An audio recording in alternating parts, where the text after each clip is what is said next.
Hey guys, it's Mr. Clancy here. Welcome to today's lesson on the Articles of Confederation. To understand how we ended up with the system of government we have today, we need to start at the beginning and look back at the time when the United States first gained its independence from Britain. Now, the Articles of Confederation is America's first attempt at a unified government, and it only lasted for about 11 years. To fully understand the Articles, we need to get patriotic for a second. Today we think of the U.S. as one unified nation. While people may be from different states, we all share an identity as Americans.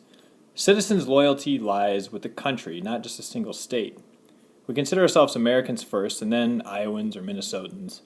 But this has not always been the case. Before the 13 colonies declared independence from Britain, there was no unified nation. It was more like 13 individual countries forming an alliance to fight a common enemy. Each colony had its own government, and they were used to controlling their own affairs and making their own rules.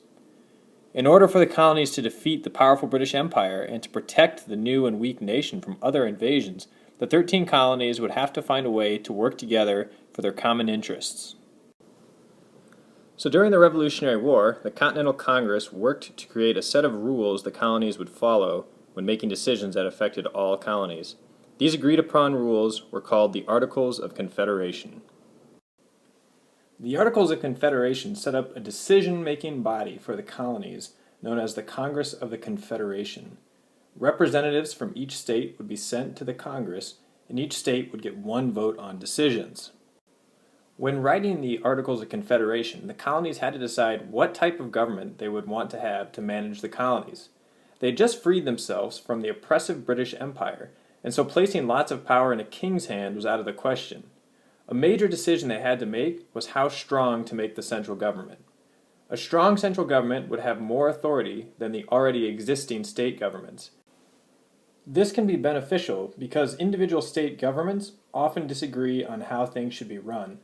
But if the central government is supreme over state governments, those disagreements don't really matter because the central government has final say in decisions.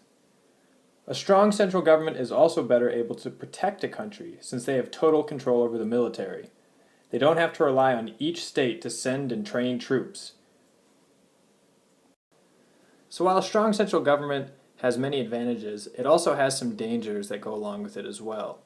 Because you have all the decision-making power and the military power in one central government's control, it's very easy for them to become corrupt and abuse that power, taking away rights of citizens and the states. The colonies were very afraid of this happening. They had just fought a war to free themselves from a strong central government, the British Empire. And because of this fear of a strong central government, when the colonies wrote the Articles of Confederation, they chose, instead of a strong central government, a weak central government. A weak central government leaves most of the decision-making powers with the states and gives very limited power to the central government. So for example, New York would make its own laws and decisions for anything happening within its state's borders, and Georgia would do the same. The only time the central government would interfere with these states is with matters that affect all 13 colonies, such as an invasion or a treaty with Spain. The colonies chose this kind of government because they were already used to this system. Each colony had its own government, and they weren't that excited to give up their power to a new central government. The colonies did understand, however, that some type of central government was going to be necessary for things like negotiating with foreign countries, settling disputes with Native Americans, and to defend the country against invasion.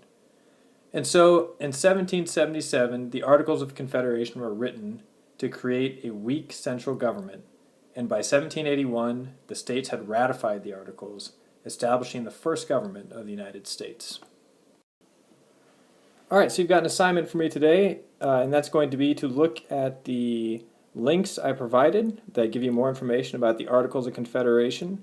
These links will explain the different powers that Congress was granted, and they'll also talk about the weaknesses of the Articles of Confederation. By the end of the assignment, you should be able to explain both the powers granted under the Articles and why the Articles failed. Thanks for watching.